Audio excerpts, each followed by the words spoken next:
ada 5 topik yang sudah saya persiapkan, 5 kali 5 topik. Hari ini kita berbicara the map of the journey, jadi peta perjalanan kita 5 hari, peta perjalanan 5 hari, sehingga Bapak Ibu dan adik-adik saya punya gambaran ini apa, 8 hari berenang kayak orang tolol di sini, biar tahu ini apa peta perjalanan. Jadi hari ini kita ketemu peta perjalanan sekaligus pedoman melakukan meditasi. Ya, peta perjalanan melakukan meditasi. Terus ntar saya akan ceritakan pendekatan yang saya ikuti, pendekatan saya murid di jalan tantra. Kalau di tantra itu apapun yang terjadi di keseharian diolah jadi meditasi. Kita sudah ketemu yang ini, mati lampu. Ya, tidak disarankan mengeluh, tidak disarankan apalagi marah-marah, karena di jalan yang saya ikutin semua bisa diolah menjadi meditasi. Pengertian sederhananya begini, seperti orang meracik obat. Sebuah akar pohon kalau dia sendiri dia akan bisa jadi racun. Tapi kalau akar beracun ini dikombinasikan dengan bahan yang lain, dia bisa menjadi bahan obat yang powerful. Sehingga pesan saya, mulai malam ini kita sudah digoda, jangan terganggu oleh godaan. Gunakan setiap godaan, setiap kejadian seperti bel kesadaran untuk kembali ke praktek. Seperti ini sekarang. Ya. Pengalaman pribadi saya meditasi, seringkali saya menjadi lebih halus justru gara-gara digoda. Jadi kehalusan batin, pikiran, hati justru semakin baik tatkala kita digoda. Kalau orang biasa dia akan senang, bahagia kalau hidupnya tanpa godaan. Tapi di spiritualitas yang mendalam terbalik. Anda justru bersyukur kalau digoda. Karena godaan itu seperti amplas yang menghaluskan kayu mau jadi patung, seperti api yang lagi membakar besi yang mau dibentuk, seperti pisau yang melubangi bambu yang mau jadi seruling. Jadi don't worry, be happy. Apapun yang terjadi diolah menjadi meditasi. Jadi malam ini kita sudah mulai digoda. Kalau orang biasa mengeluh ketika digoda, kita bersyukur ketika digoda karena itu menjadi bahan meditasi. Nah sekarang kita mulai di hari pertama. Ya, kita mulai di hari pertama. Cerita peta perjalanan kita selama 8 hari setengah. Di jalan saya ada guru yang bercerita begini. Dulu saya nggak ngerti, belakangan saya ngerti dan itu benar. Dia bilang, we are like the stars in the daytime. Kita semua ini seperti bintang di siang hari, jadi makhluk langka. Makhluk langka. Kalau bintang di malam hari kan banyak. Ya, kita seperti bintang di pagi hari menjelang siang kan sedikit sekali. Kenapa makhluk langka? Saya bilang, pertama lahir jadi manusia itu susah, sangat susah, susah sekali. Ya, kalau Anda mengerti ilmu kelahiran kembali susah sekali, karena kayak piramida kehidupan di alam ini piramida, yang paling bawah neraka ini paling banyak. Saya nggak nakut-nakutin. Dulu saya setengah percaya, setengah nggak percaya sama neraka. Belakangan saya belajar ilmu 6 alam di neraka, ngeri sekali. Ya, bagusnya belajar ilmu neraka jadi takut berbuat jahat. Salah satu yang sepele, ini sepele terutama ibu-ibu. Zaman dulu kan ibu-ibu suka cari kutu.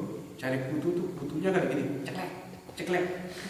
Jadi neraka itu ada neraka yang dijepit gunung. Jadi Anda dan saya kalau masih itu ada jeduk, Anda di tengah dijepit gunung, sakit, kebuka lagi gunung, sakit, jadi itu untuk orang-orang yang suka membunuh kutu.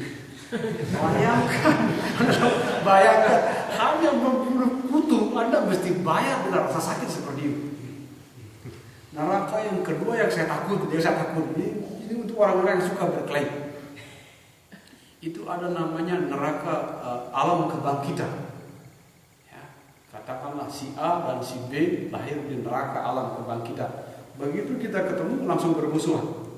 Dan apapun yang kita ambil di situ jadi senjata. Nggak peduli, begitu diambil jadi senjata. Kita berkelahi. Tang, tong. Setelah dua-duanya mati, datang suara dari langit. Semoga semua terbangkitkan. Nanti begitu mayat kita kena angin, hidup lagi kita. Berkelahi kita lagi. Plong. Sampai karmanya habis.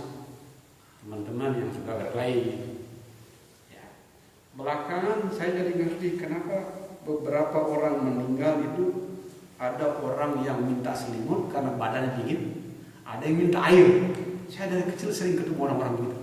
Air, haus karena kepanasan. Orang yang menjelang meninggal badannya kepanasan itu di neraka dingin.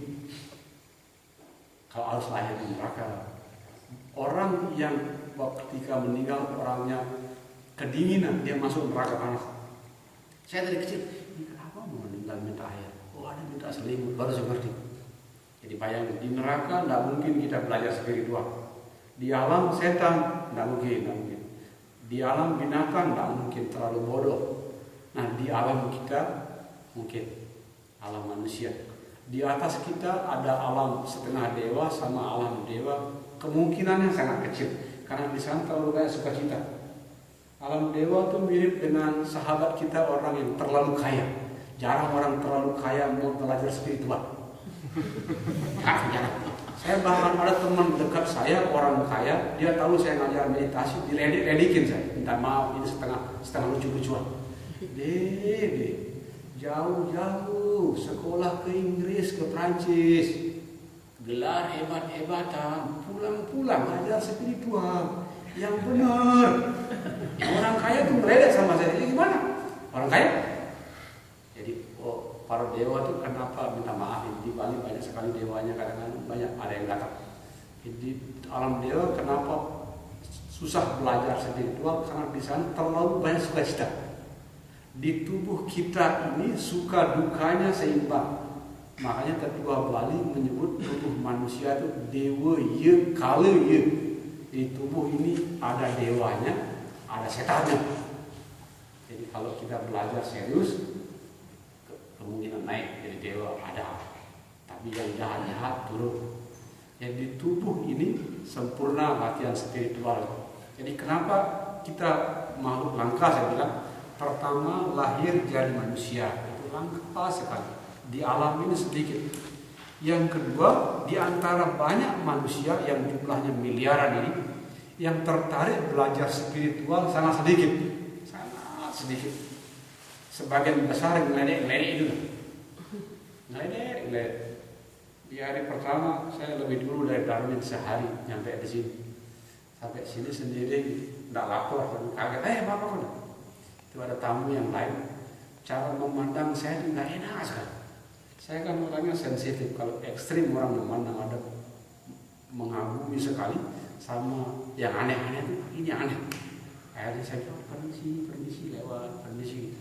Bukan orang spiritual. Cara melihat saya itu aneh, nggak tertarik. Jadi pertama lahir jadi manusia, tertarik belajar spiritual, dan nomor 3 adalah ketemu ajaran. Tambah langka. Manusia yang makhluk yang lahir jadi manusia sedikit, di antara yang jadi manusia itu belajar spiritual sedikit, yang tertarik belajar spiritual itu lebih sedikit lagi, ketemu dharma, ketemu ajaran. Dan yang terakhir, di antara yang ketemu ajaran itu lebih sedikit lagi yang ketemu guru yang cocok. Anda saya sebut stars in the daytime, bintang di siang hari, sangat sedikit. Karena lahir jadi manusia, tertarik belajar spiritual, ketemu ajaran dan berjumpa guru. Dan yang paling langka sekali, jadi manusia tertarik belajar spiritual, bertemu ajaran, ketemu guru, mengalami realisasi. Jadi mengalami spiritual realization. Itu tambah langka sekali. Saya ini ada beberapa yang setia-setia, bahkan dalam meditasi saya bagus, ikut saya dorong dari biar ngalamin realisasi. Ada 3 jenis realisasi spiritual kalau sederhananya. Yang pertama bukan kelas kita. Itu yang saya sebut sebagai makhluk agung. Jadi great being. Makhluk agung itu adalah beliau-beliau yang terlahir jadi manusia bukan gara-gara dosa. Lahir jadi manusia bukan gara-gara karma, bukan juga gara-gara kemelekatan.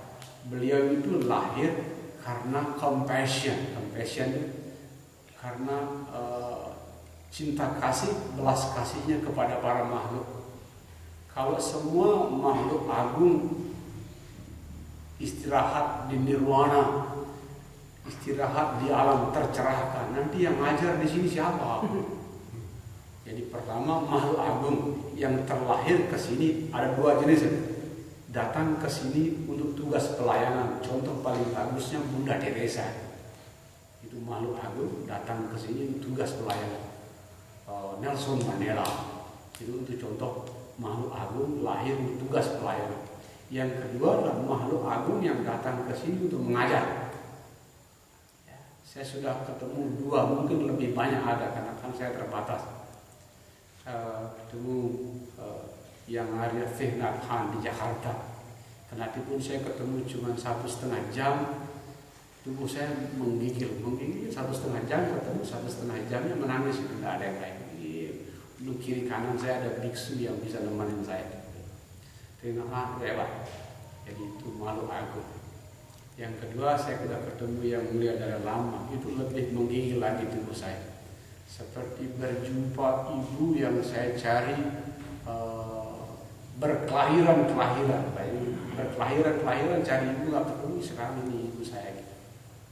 Bedanya yang Arya Fehna Khan sama yang mulia dari lama cuma satu, yang mulia dari lama balik ke saya dan kepala saya begini, terus ngomong gitu. Kalau Fehna Khan nggak balik, dan beliau muncul berkali-kali yang mulia dari lama dalam mimpi. Jadi Anda termasuk makhluk bintang yang langka, makanya serius. Jadi manusia tertarik spiritual, berjumpa ajaran, berjumpa guru, dan saya bimbing mudah-mudahan mengalami realisasi. Itu makhluk agung. Makhluk kedua adalah makhluk yang karmanya sudah matang.